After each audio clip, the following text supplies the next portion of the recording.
Hi, Allegra here with Beyond Your Wildest Dreams with your live broadcast.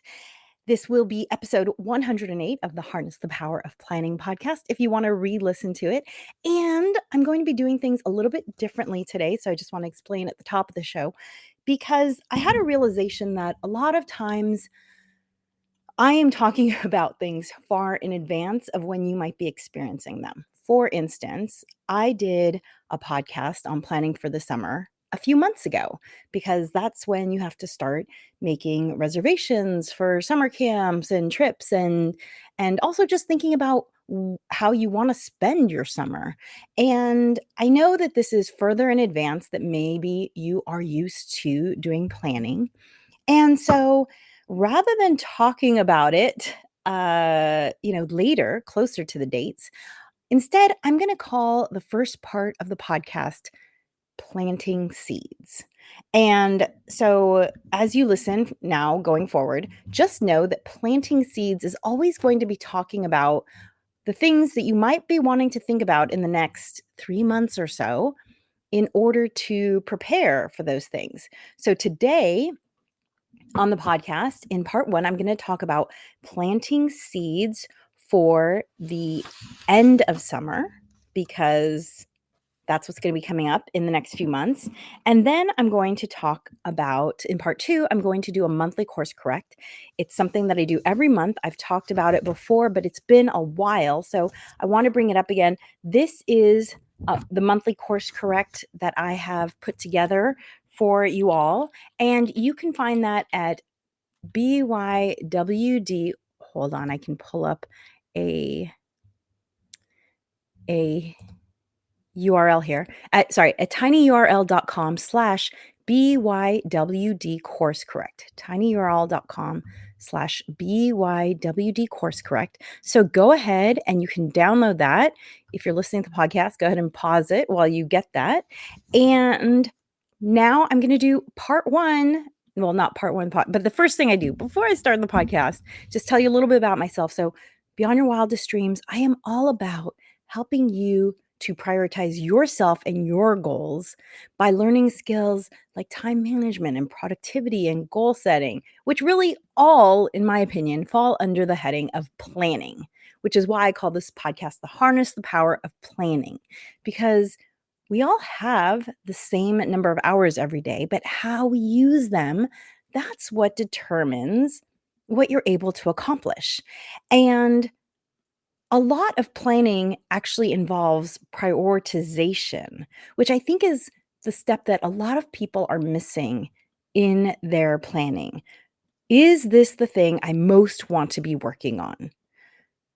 It's so easy in our lives to get caught up in things that are urgent, and then things that are actually important keep getting pushed back further and further because a lot of times important things don't have deadlines attached to them. For instance, you want to go back to school. Well, if you're the only one pushing for that, then there's no timeline that is being enforced on you. However, your boss saying to you, I need this report by end of day today, that has a timeline attached to it. So that's urgent. And so that gets prioritized. And you going back to school, which is important to you, never actually bubbles up because there's no timeline attached to that. So, along the way, I talk a lot about prioritization. It's not a sexy term. It's not really a term that I think most people understand the importance of. That's why time management and productivity, people can wrap their heads around time management and productivity. But I really want to talk about prioritization and planning. And so we have my frequent collaborator and I, Natasha, we wrote 4 of these short reads. They're all designed to be read in 45 minutes to an hour. And they are not just books, they are workbooks so that you will be learning as you are reading. You're actually going to do the things that we do. And if you don't know where to start, I suggest starting with 3, 2, 1, done. 3 simple strategies to get your to-do list done. If you feel like you never have enough time, then this will help you. This will help you prioritize, as I just said, prioritization, your to-do list. And then if you're already good on your to-do list, then the next thing, if you feel like you don't take care of yourself enough, well then get Rock Your Morning. This is all about creating a morning ritual in order to ensure that you are taken care of. My morning ritual keeps me sane and healthy, and it does so much for reducing anxiety and allowing me to focus. Like, I can be here in this moment with you because I have already done a lot of things that I need to do. I've hydrated myself with all sorts of different beverages, starting with warm lemon water is how I start every day. Right now, I'm drinking a cacao green tea mix because I don't love the taste of green tea, but the polyphenols are really good for you. So I add some cacao and it great, fantastic. I've also taken some supplements. I've also already gotten in a good walk where I also do squats and lunges. So I have some good zone minutes logged. So I've already done a lot of these things that are important. There's that word again, important, not urgent, important. I've taken care of these things, which allows me to focus and be present with you right now. Okay, so that's about me. Woo! I guess that cacao and green tea is really, like, giving me that caffeine boost because I feel like I just gave you a lot of information in a short period of time. And for anyone watching live, can you just confirm for me that you can hear me well? Go ahead and type it in the chat because I'm only asking because sometimes I have an issue with my mic if it's not plugged in, but I think it's all fine. So hopefully it's all good because no one's saying anything. Great. Okay, so first things first, if you've been with me before, you know I like to allow a little randomness into my podcast by pulling a card from this little deck. So let's see what this deck has to offer me today. Should show you. I never look at them beforehand. So there is no such thing in anyone's life as an unimportant day. Well, then, hello. There's that word, important, unimportant. Alexander Wolcott. Is that how you pronounce his last name? Okay. There's no such thing in anyone's life as an unimportant day. Alexander Wolcott. Wow. There's so many ways to interpret that. Absolutely. For all of us, this moment that we're in, it's really the only moment that you're actually living. Everything else is in the past or, coming at us. So really, this is the most important moment. And in that way, this is the most important day. I think one of the things that challenges people when it comes to planning is that planning is done in the future, either a month ahead or many months ahead. But we live in this moment, and it can be hard to take the time to plan for that future self. However, there are two things in the productivity world that I have really found to be true. One is that there's this estimate that for every 1 minute you spend planning, you save 10 minutes of doing. And I found that absolutely to be true. I save so much time planning. I also reduce my anxiety a lot because I feel like a lot of anxiety has to do with uncertainty. And when you have planned things, you've created a certain amount of certainty in your life, at least as much as we can. Unexpected things always happen. I know this. I've talked about rebounding from grief and things like the fires that we were dealing with in Southern California in January. Unexpected things always happen. You have to be flexible. Absolutely. However, planning is great at reducing anxiety because it gives you a certain amount of certainty about what is coming. And so, in terms of there's no such thing as an unimportant day, absolutely. We live in today, we plan for tomorrow.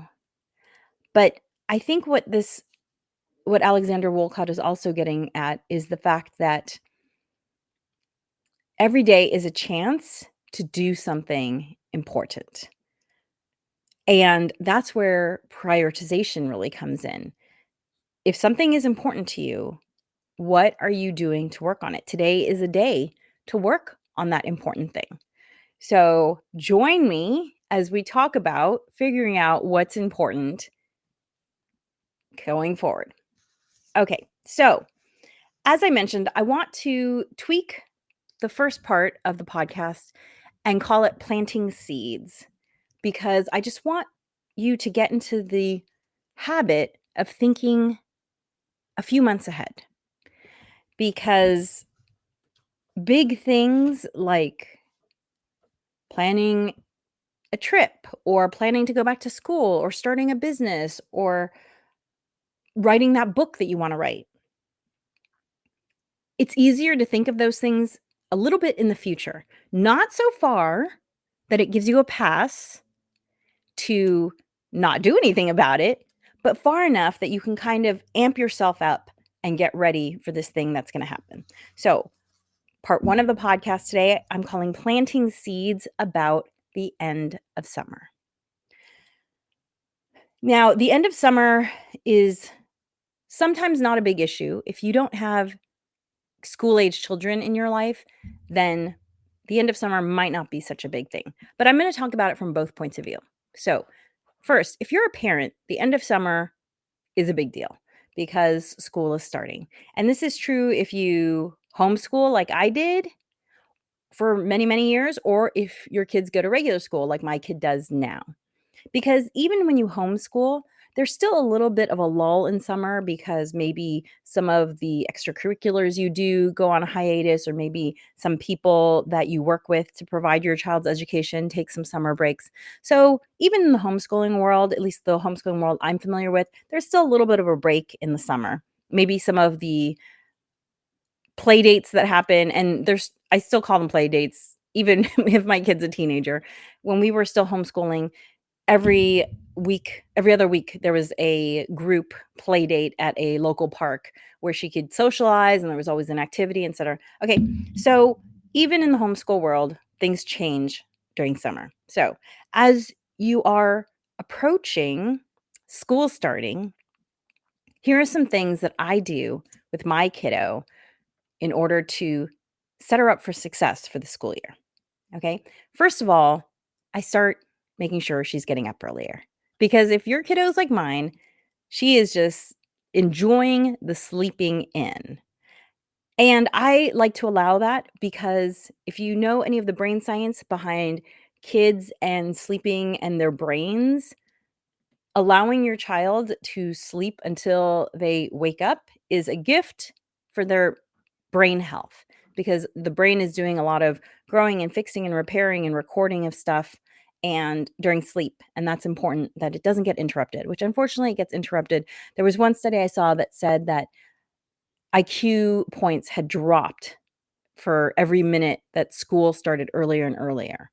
So, and this is even more important at certain ages, like teens, it's even more important for them, which is why some schools now start half an hour or even an hour later. When I was homeschooling my kiddo, we wouldn't start schoolwork until 10 a.m. So I slowly get her into the process of waking up earlier about 10 days to 2 weeks before school starts, where it's just like, okay, 10 minutes earlier, we're gonna get up 10 minutes earlier, and then the next day, 10 minutes earlier, and the next day, 10 minutes earlier, so that she can be ready to get up early for school. So that's one thing I do.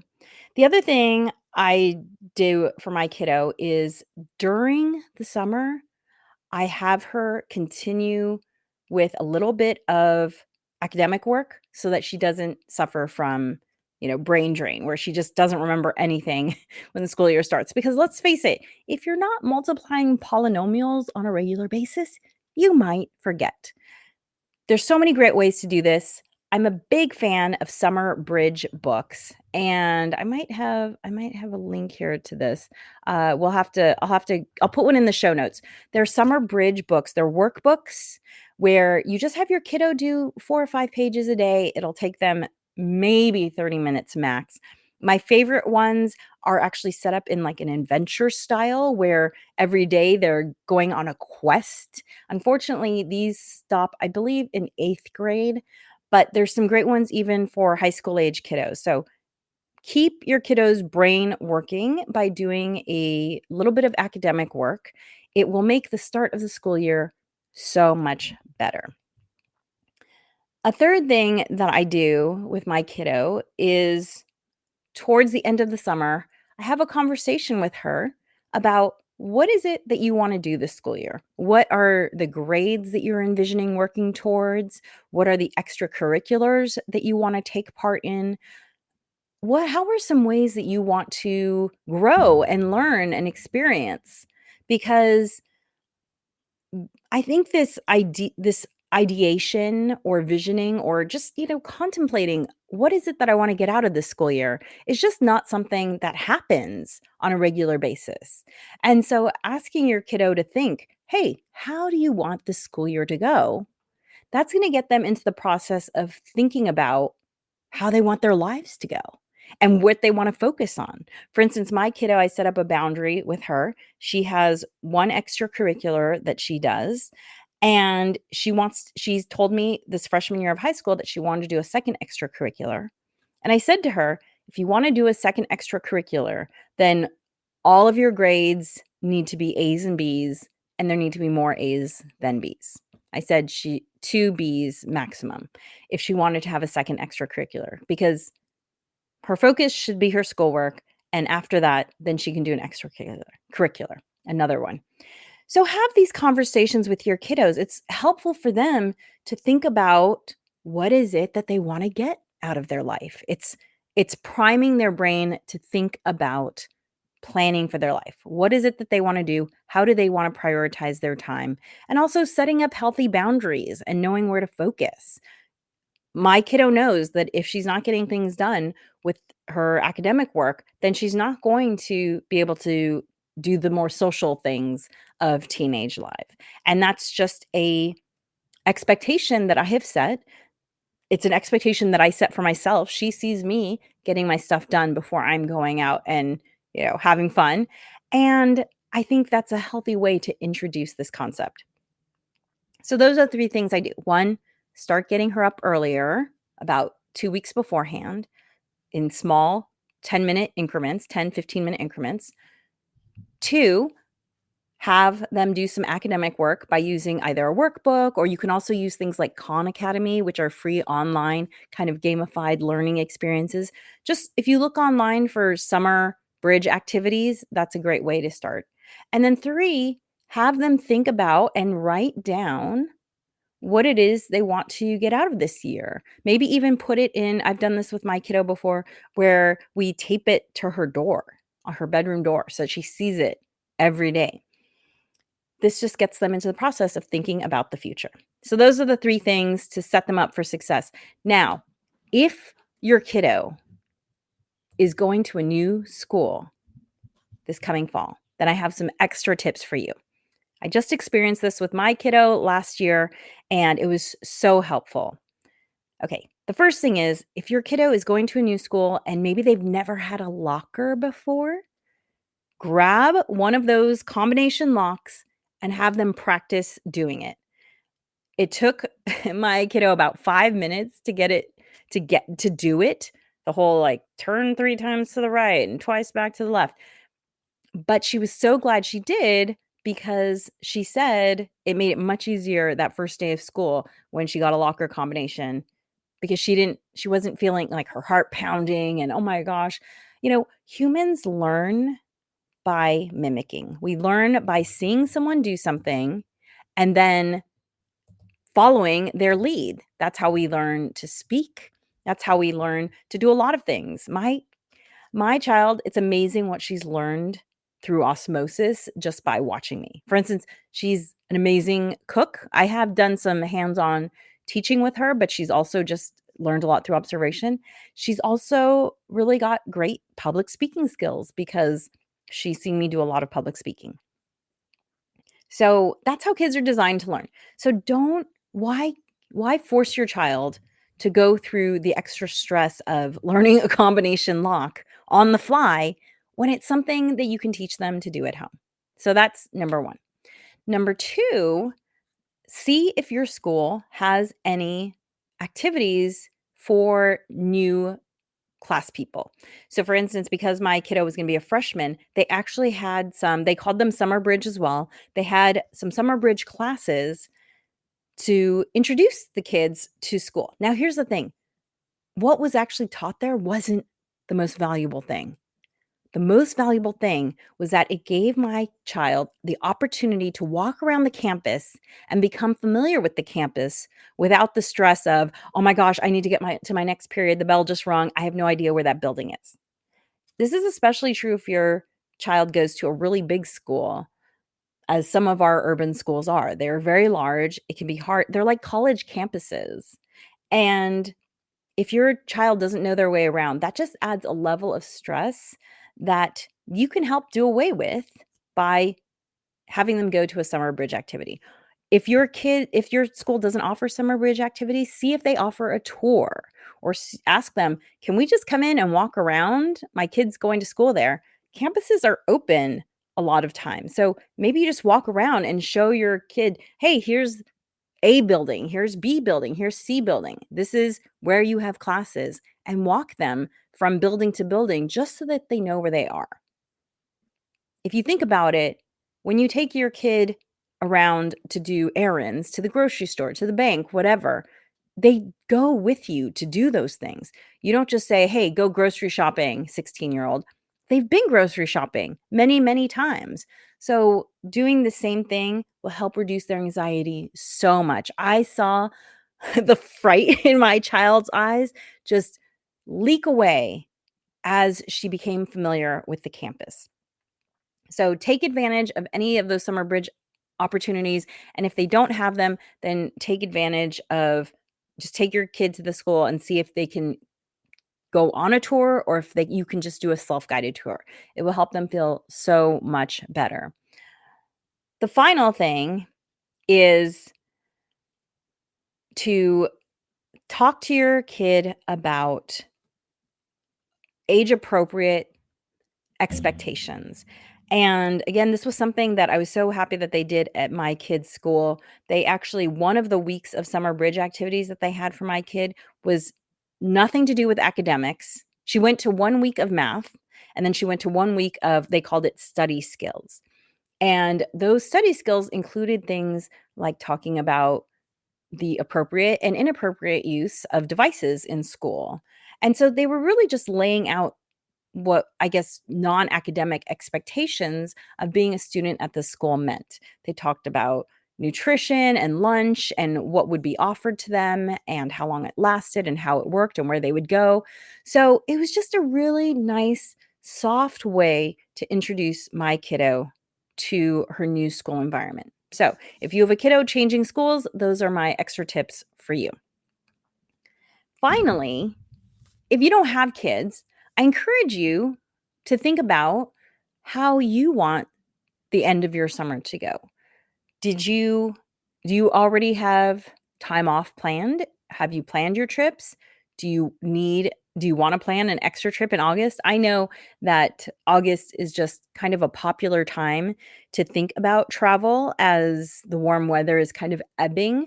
However, if you don't have kids, another great thing to think about is the travel the end of summer, the after summer travel that you're gonna take part in, because September is such a wonderful time to travel. When I was homeschooling, we would travel in September because that's when all the deals were running.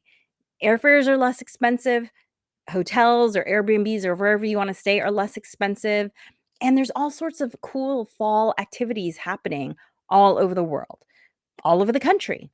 So, if you don't have kids and you have the freedom to travel when everyone else is in school, then think about how do you want to spend your September? September might also be a great time to plan a getaway with friends. If you've watched my podcast before, then you might know that I do a annual trip with 4 of my closest girlfriends, and we have done them before in the fall once the kiddos are back in school. But again, if you don't have kiddos, this is a great time to take advantage of the discounted prices because traveling in September all the way through, the 2nd or 3rd week of October, it's sort of this nice lull before the holidays start going in earnest. So, think about how you wanna spend your end of summer and September. Maybe you wanna plan a trip for yourself or your friends. It's a great time to do that. Okay, so part 2 of the podcast, I'm gonna talk about a monthly course correct, what it is and why I suggest you do one. And if you want to grab my free printable, go to tinyurl.com/BYWD course correct. So, what is a monthly course correct? I'm going to take a little sip of my cacao green tea. Excuse me. So much better than green tea alone. Blech, green tea alone. Do you like green tea? I just don't love the taste of green tea. I'd much rather have a jasmine tea or a rooibos, but I bought this green tea mix that I thought I was going to like because I liked other products from this brand, and guess what? I don't really like this one product. So, I found that mixing it with cacao makes it palatable. Okay. So, a monthly course correct is a review of your month. And it is so helpful because let's just go back to the new year. Maybe you set some goals for yourself. I'm not a big new year goal setter. That's not how I think about my goals. But let's just say if you set some goals for yourself, and then a lot of people, they set the goals and then it's like they walk away and they expect the goals to accomplish themselves. And as we all know, that does not happen. So, what is great about doing a monthly course correct is it reminds you of what you told yourself you were going to work on. And it keeps you accountable in terms of, did you actually do the work that you said you wanted to do? And this is all about you. This is all about keeping yourself accountable because no one else is going to. And no one else is going to set your goals for you. So, monthly course correct is a fantastic way to just keep yourself on track. And I call it a course correct because during the big race to the moon that was happening, 50, 60 years ago, tens of thousands of man hours were spent getting those spaceships up and into space. And they knew exactly what they wanted to do. They wanted to get to the moon, and they knew exactly how they were going to get there. They had a plan and they had a path.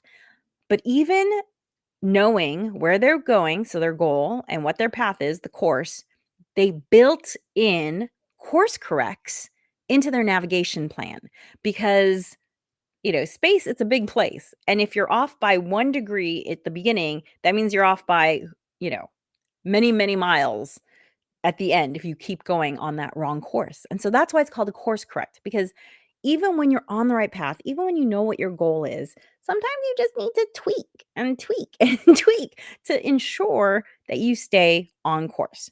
So, what are your tools for the course correct? Well, this printable that you can get at tinyurl.com/BYWD, Beyond Your Wildest Dreams, course correct, all one word.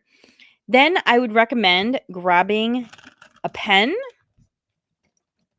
And I like to use a fountain pen because I think it's fun to write with fountain pens.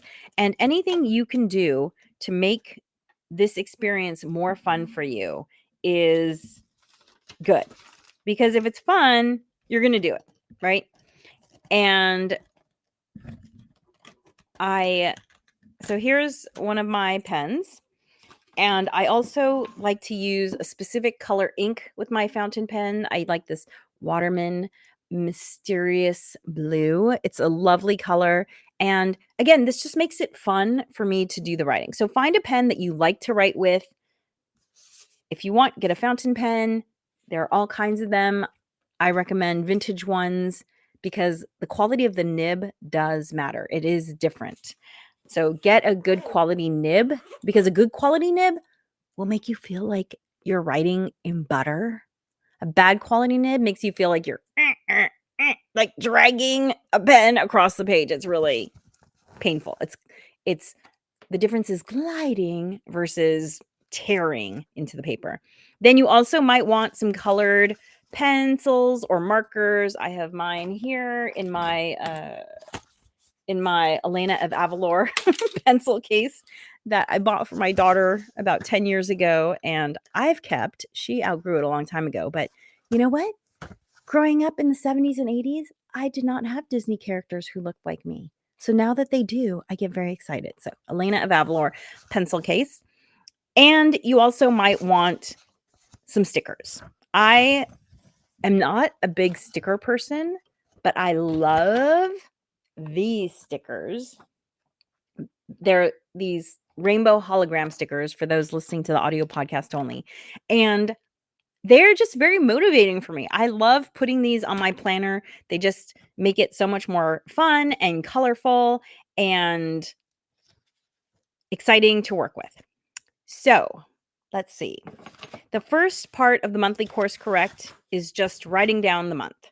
And so I'm going to talk about the steps of the course correct and also the things that you might include on there and why. So this is for May. And the first question is my accomplishments, what made me happy and or proud, big and small.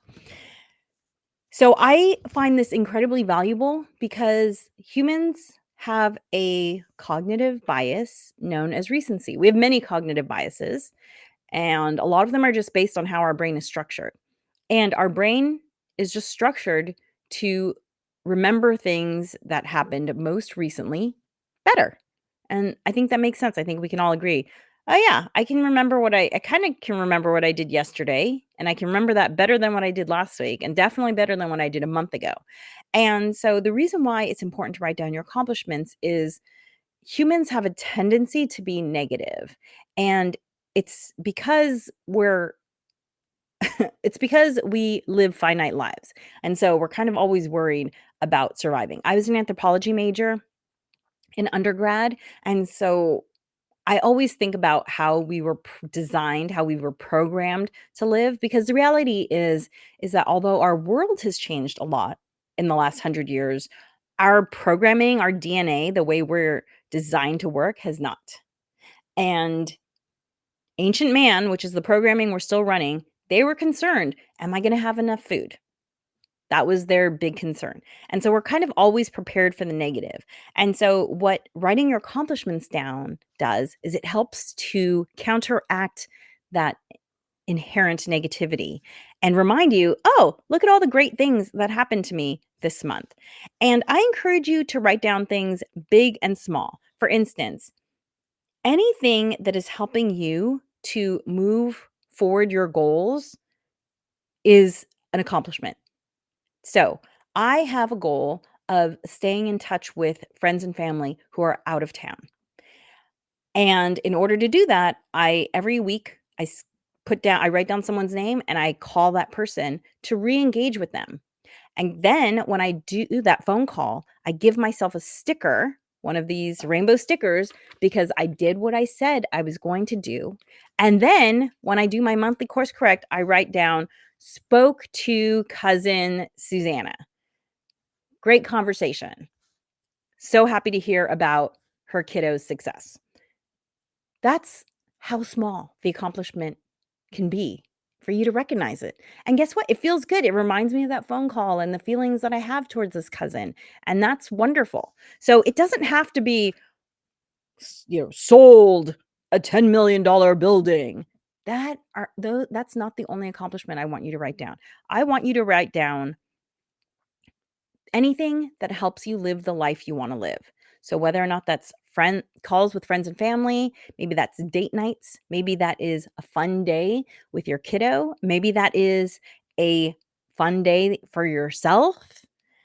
I actually did something really incredible in May, which was I sang at Carnegie Hall, which I know is like a huge thing if you think about it, but it wasn't something that I've been working towards my whole life. It actually all came out of a self-care practice that I've had for a number of years, which is singing in a choir. I've sang in a choir since I was about 8 years old.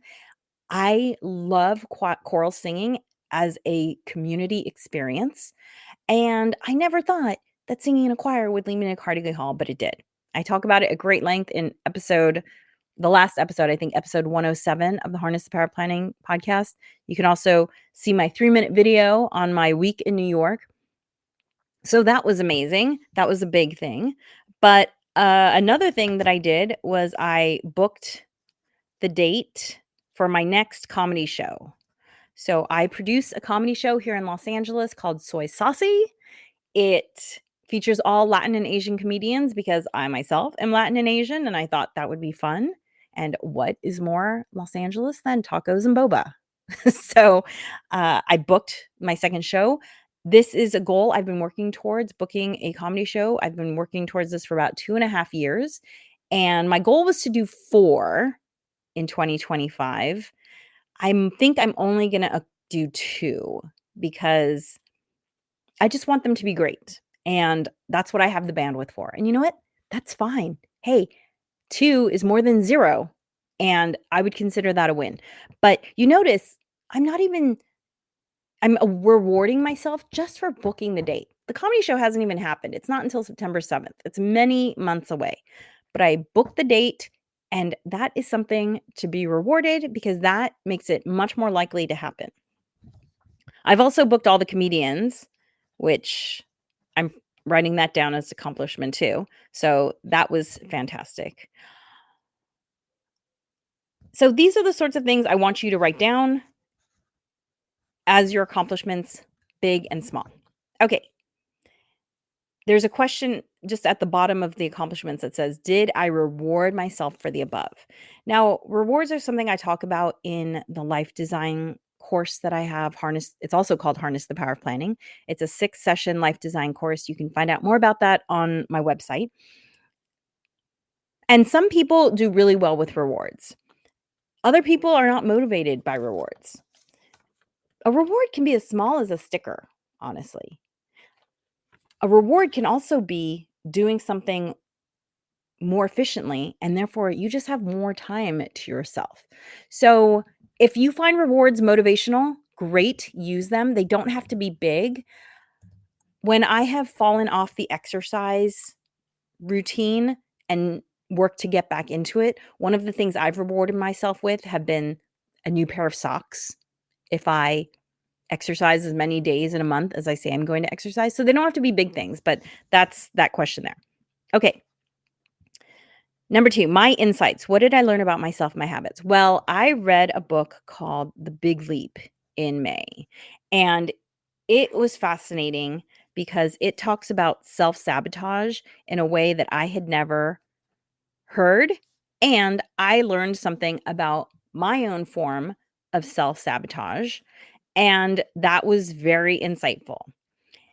I've also well, this is kind of into June, so I'm gonna say for June, I'm gonna make a note for June, uh, about this book that I'm reading, but I'll just mention it here. So I've been reading this book, and it's called Spying on the South, and in this book, a journalist retraces the path of a gentleman who explored the South 170 years prior.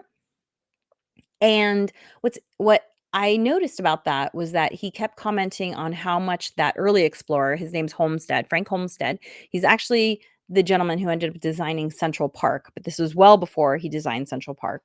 And Homestead is he reads from Homestead's letters. And what I noticed about that is that back in the day when we all had a habit of writing letters or journals more, I feel like there was a lot more self-reflection. And I've been doing a lot more reflecting lately. In fact, I re-engaged with a habit of doing a writing prompt every morning. And I have found that to be very productive in terms of clarifying my thinking. And so that was something else that I learned about myself. So write that down. And the great thing about writing down what you've learned is it helps cement it in your brain even more.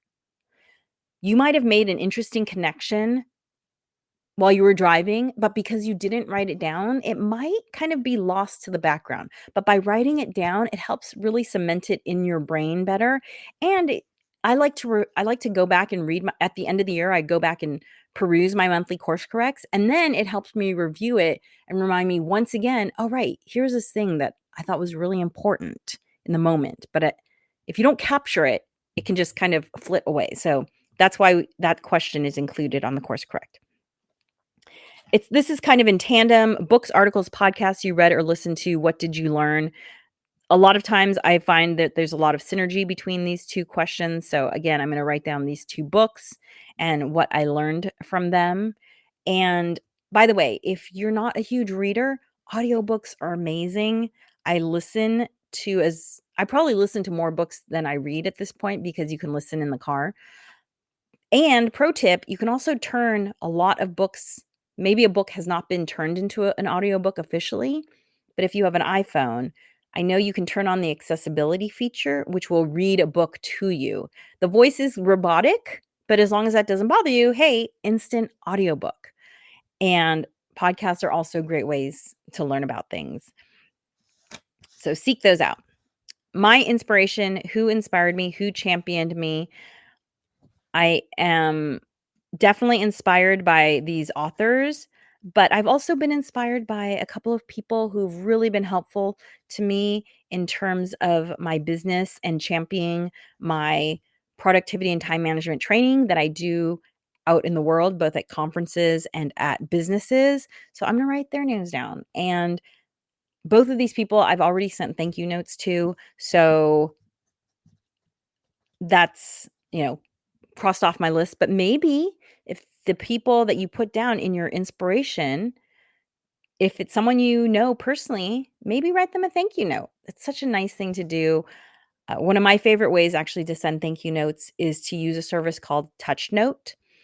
And TouchNote allows you to create thank you cards or postcards, one-offs. And often what I'll do is I'll include a picture of us or of us doing something together. And then I'll just write a little note and dash it off, and it just happens so much easier and faster that way. Touchnote.com, huge fan of that.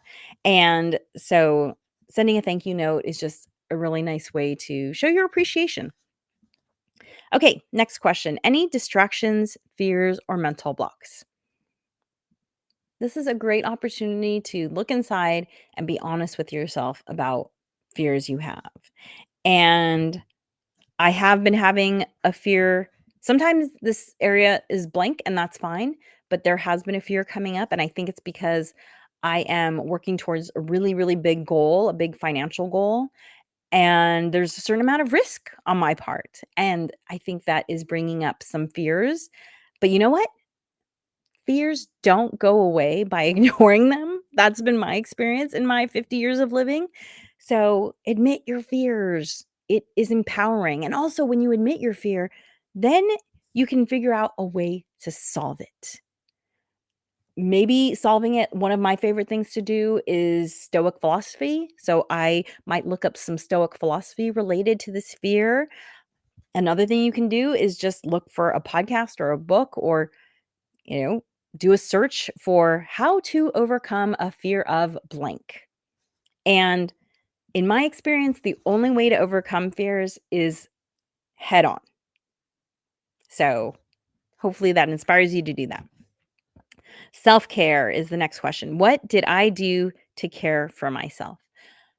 If you've heard me talk, I think self care is so important. I just like to imagine if everyone felt like they were taking care of their needs, how much happier would the world be? And by you taking care of your needs, you are increasing the happiness in the world just in that way. So don't, prioritize self care. It is so important. And sometimes you get things out of self care that you don't imagine getting. Like self care is just, I find it to be a great time to just practice mindfulness, to just be alone with my thoughts. When I'm doing my skincare routine, I am processing ideas and memories, and it's just a nice, slow, mindful way to spend time with myself. It feels really good because when you are touching yourself, even simple things like putting on skincare, it's actually releasing all sorts of feel good hormones in your body, feel good chemicals in your body. And it's just great to go out into the day feeling good. So, self-care, very important. I'm always doing self-care. One of my favorite things personally is going to the Korean spa, which I don't think I did it in May. I did it in April. I try to do it on a monthly basis, but my New York trip made that difficult. So, self-care. I'm always doing hikes every week, exercise, skincare. Self-care doesn't have to be going and getting a massage or anything. It can be as simple as taking a nap can be self-care. So, okay, next question. What didn't happen? What will I do differently next month? And then there's a sub note. Remember, this might not always be stick to the plan. It may mean to alter the plan. So, what didn't happen? This is kind of the core of the course correct. This is where you remind yourself, I said I was going to do this thing and I didn't. And guess what? There are two possible paths to take. Either you recommit to that thing and you work it into your next month's plan, or if this is the third or fourth or fifth month that you have not done this thing, maybe you ask yourself, do I even really want to do this? This goes back to me talking about the fact that prioritization is such an important part of planning, and it's a part that a lot of people skip. Is this important to me? Our world is very loud.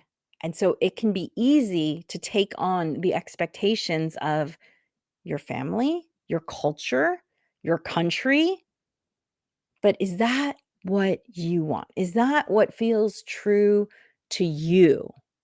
And if not, give yourself permission to release the thing. Goals change. When I closed my store, I used to own a store called Green and Greener. I loved it. It was like walking into my dream every day. Unfortunately, the internet and online shopping made it so that I had to close the store. And then for a handful of years, I was mostly mom, and I was trying to figure out what to do next. And during that time, I had the opportunity to teach cooking classes at a local community college.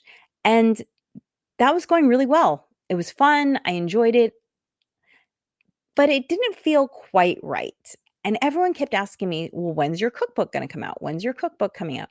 And I also invented a food product at some point, and it was being sold, and that was doing really well. And I kept writing down this goal of writing a cookbook, and years passed. And then I realized that's not what I wanted my legacy to be. I did not want food to be my legacy. I love food, but it wasn't what I wanted to focus on. And everyone had been expecting a cookbook from me. So I had taken that on as a goal for myself. But I realized I didn't want to write a cookbook. No, what I wanted to write were these guys, these time management productivity short reads that I've written and that I am working on another one. So let go of goals that maybe they were never your goals to begin with, or maybe they were goals from a you that no longer exists. Let go of them.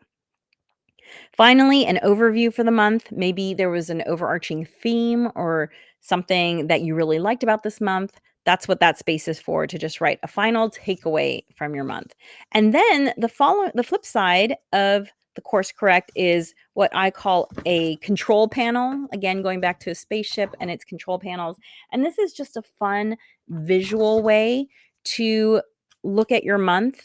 And this is where I break out the colored pencils, and I especially love using the colored pencils on the assessment wheel. And so here's the assessment wheel. It has these pie wedges. And this is kind of just a fun quantitative way to think about your month. And what I love about this is that once you've been doing it for a while, you start to see the ebbs and flows of the month. So, in my many years of doing a monthly course correct, I can only remember a few months where every single pie wedge was filled out to a 10. So I've probably been doing this monthly course correct now for 7 or 8 years. So only 3 times in 8 years, that means I've done 96 course corrects. So you see, only 3 times have I pegged it to the max, to the 10. And that's really helpful to just remember that, look, every month is not going to be 10, 10, 10, 10, 10, 10, 10, 10, 10. That's just, that's just not realistic. But it's also fun to see your progress in things. Like, I feel like I've really been doing really well with my health, which I feel like I've been working back on my health ever since my father passed away 5 years ago. And also, I've gotten really a lot deeper into perimenopause. So that's been something that I've really been working on. And so you just fill it in using different colors. And then the funometer is, self-explanatory. Did you have fun? Because honestly, if you didn't have some fun this month, what's the point? There's always fun everywhere, whether it's a board game or doing some dance or exercise or hiking. I love my weekly hikes with my girlfriends. That is so fun to me. So, did you have fun? And what was my average integrity? Did I do what I said I was going to do? This is just you saying to yourself, I give myself a 5. I did half of what I said I was going to do. Whatever. Again, there's no judgment on this. This is just a snapshot of your life at this day and time. And by doing a snapshot every month, it gives you a great opportunity to look back and just say, oh, I improved. Or, oh, I'm a little lower. I want to give a little more effort next month. It's not about judgment. It's just about progress. It's about seeing your progress and where you are today. The only one here that requires a little more explanation is the monthly habit tracker. Every month, there are things that you're going to be working on because these things will move you towards your big life goals. And this is something I talk about at great length in the Harness the Power of Planning course. But anything that you want to improve, let's just make it a simple snapshot. Anything you want to improve, for instance, maybe you want to drink more water, get up earlier, see friends more often, anything that you're working towards. And maybe you want to make more sales calls. You are going to write that down as a monthly goal. And then every week, you're going to see how many days you can do that. And let's say you set a goal for yourself of you want to get in 20 days of exercise. So you'd have on your habit tracker here the monthly goal 20, and then you're keeping track of it over the month and you're writing down, so the activity would be exercise, your goal would have been 20, you count up how many actual days you did, so maybe it was 15 out of the 20, and then that percentage would be 75% because 15 of 20 is 75%. And I always tell people it's about progress, not perfection. If you hit 70% of your goal, I consider that a win. I would consider that sticker worthy. Give yourself a little sticker, high five yourself in the mirror. It's actually been shown that high-fiving yourself actually creates a positive chemical reaction in your body. So write down the activity, your goal, your actual, your percentage, and then celebrate, reward yourself. And celebration can be as simple as high five. Yay, I did what I said I was going to do. I'm giving myself a sticker. And this just helps to keep you on track and moving forward. And again, it's all about progress, not perfection. So thank you for joining me today. I hope you learned something. Please like and subscribe and rate my podcast. It really helps and it's costs you nothing to do it. Just a simple boop. You can rate my podcast. I really appreciate it. And if you are ready to take your planning to the next level, consider checking out my course, the Harness the Power of Planning course. You can do an on-demand version at tinyurl.com/HPOP on demand. Hey, summer might be the perfect time to do this. It's 6 sessions. I recommend doing 1 session a week, so it's not a huge commitment. And summertime, hey, you could start the fall with a whole new vision for how you want to plan for the next year. And you don't have to wait for the new year to create a new plan for your life. The beginning of the month can be the new beginning. The beginning of the week can be the new beginning. Tomorrow can be the new beginning. Any time is a great chance to work on who it is that you want to be. Thank you for joining me. And as always, remember, planning makes everything easier.